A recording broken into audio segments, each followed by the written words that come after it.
Se você está pensando em dar os primeiros passos em modelagem e animação 3D e sair de objetos simples para objetos muito mais elaborados, vem comigo, que hoje eu vou ensinar vocês o básico de como utilizar o Blender.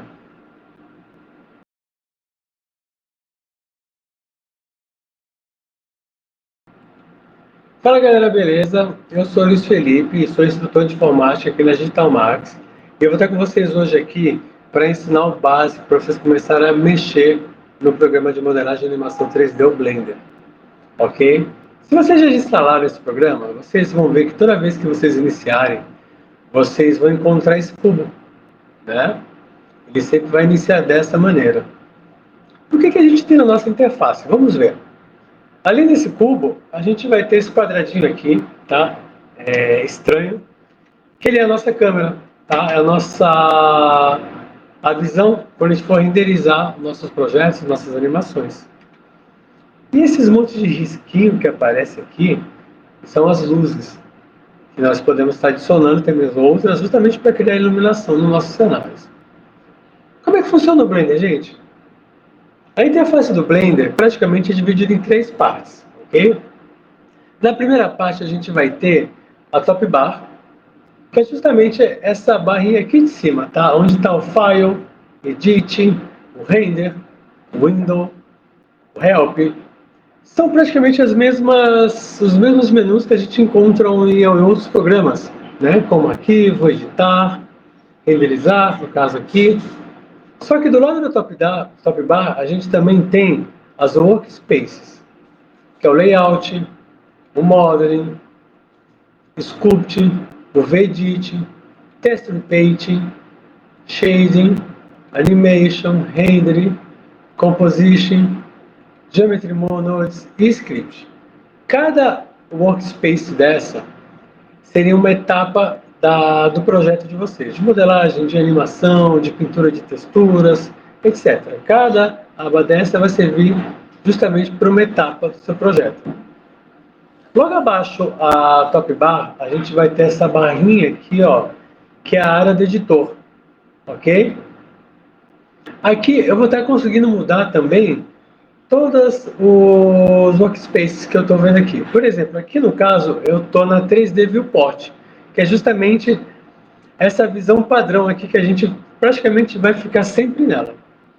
Tá? Mas ali eu consigo estar mudando para outras áreas. Ó, o V-Editor, para o Compositor, o Texture Node. Então eu consigo alterar aqui diretamente os workspaces dentro da minha tela principal. Na interface do Blender, ele é dividido em quatro partes. A gente vai ter aqui o 3D Viewport, ok? Que é essa área grande aqui de trabalho. Aqui na nossa direita, aqui em cima, a gente vai ter a Outline, que é justamente como se fosse aquele menu de camadas do GIMP, do Inkscape, né? A gente consegue ver os objetos que a gente está utilizando, colocando em cena. Logo abaixo, aqui a gente vai ter os menus de propriedade, ok? São vários menus aqui de cena.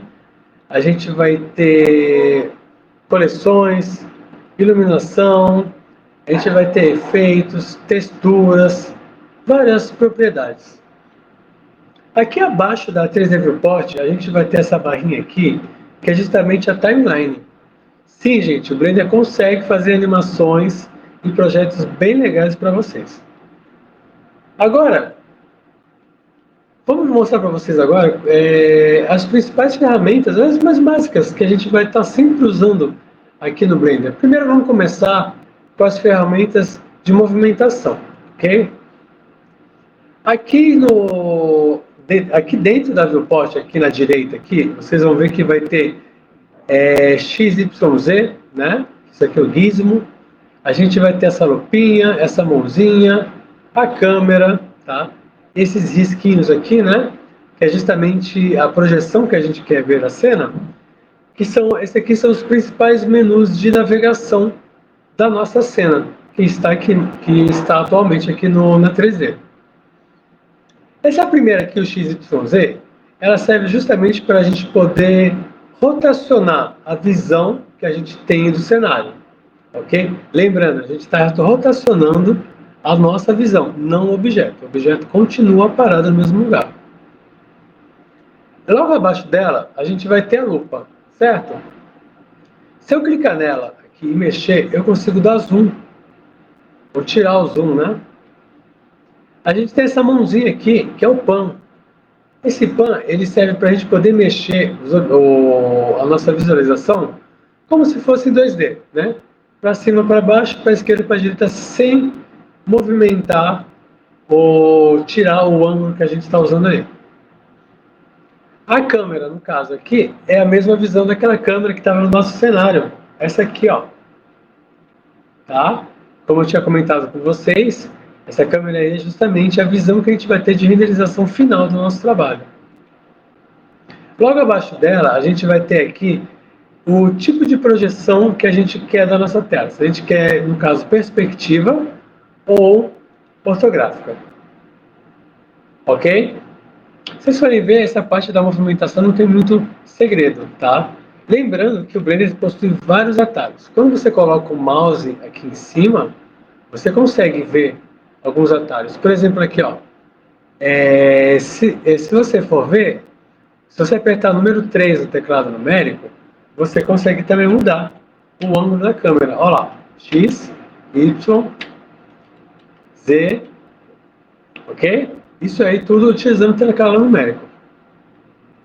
Aqui na nossa esquerda, a gente vai ter outros menus aqui também, que já vão servir agora para movimentação dos nossos objetos, ok? Vamos lá, vou explicar um de cada vez aqui, tá? E os principais que a gente mais vai estar usando. O primeiro, que é o Select Box, é justamente para a gente poder selecionar os nossos objetos em cena, ok? Então eu posso tanto puxar assim, quanto clicando em cada um deles. Ok? Você percebe que cada vez que eu clico em um, as suas propriedades mudam também, né? Foi justamente naquele menu que eu tinha comentado antes de propriedades. A segunda opção é a opção do cursor. Tá vendo aqui no cubo que a gente tem essa mesma figura aqui no centro dele? Como se a gente consegue posicionar justamente o local aonde os nossos elementos vão ser criados. Vamos lá. Ele está bem centralizado aqui no cubo, né? Se eu clicar aqui, por exemplo, e vir aqui adicionar, eu vou adicionar agora um macaquinho. Olha, ele nasceu lá, tá vendo? Agora, se eu clicar aqui, vou colocar um cone agora. Olha lá, ele nasceu ali, justamente na posição aonde eu coloquei esse cursor, tá? Agora, lembrando vocês, quando vocês quiserem voltar esse cursor na posição original, é só vocês apertarem Shift C. Ele volta para a posição original, que seria o 0, 0, né? No eixo XY. Logo abaixo do cursor, a gente vai ter três principais ferramentas que eu gosto bastante de usar elas, sempre recomendo, tá? Que é o mover. Então, ó, vou pegar aqui o meu cubo novamente. Quando eu seleciono mover, vocês podem perceber que dentro do cubo vai aparecer essa mesma figura que a gente viu aqui em cima, tá? O gizmo, só que agora em formato de setas. O que significa? Se eu clicar aqui na seta azul, por exemplo, eu consigo mover o objeto para frente, para cima e para baixo. Se eu clicar na outra aqui, para frente e para trás.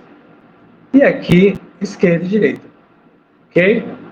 Então, essa ferramenta aqui, aí sim ela serve para a gente movimentar os nossos objetos. Logo abaixo dela, a gente vai ter a ferramenta de rotacionar. Vocês podem perceber que esse formato aqui de setas mudou, mas ele continua o mesmo. Tá? A diferença é que agora, se eu clico aqui nessa linha e puxo, o objeto vai rodar. Ok? Logo abaixo dele, a gente vai ter o botão de escala. Para que ele serve? Ele vai servir para achatar ou alongar, né, o objeto que a gente estiver usando. Os próximos aqui, eu não recomendo muito. No caso do Transform, ele vai juntar todos os elementos em uma coisa só. Eu não recomendo muito porque foi meio bagunçado. Eu acho que é mais interessante nós trabalharmos com cada uma delas separadamente. Ok, pessoal? Então, isso aqui foi um pouquinho só das ferramentas que a gente tem aqui. Espero que com esse básico vocês possam começar a criar os projetos de vocês, começar a estudar um pouquinho e dar o primeiro passo nessa parte da animação e modelagem 3D. Obrigado!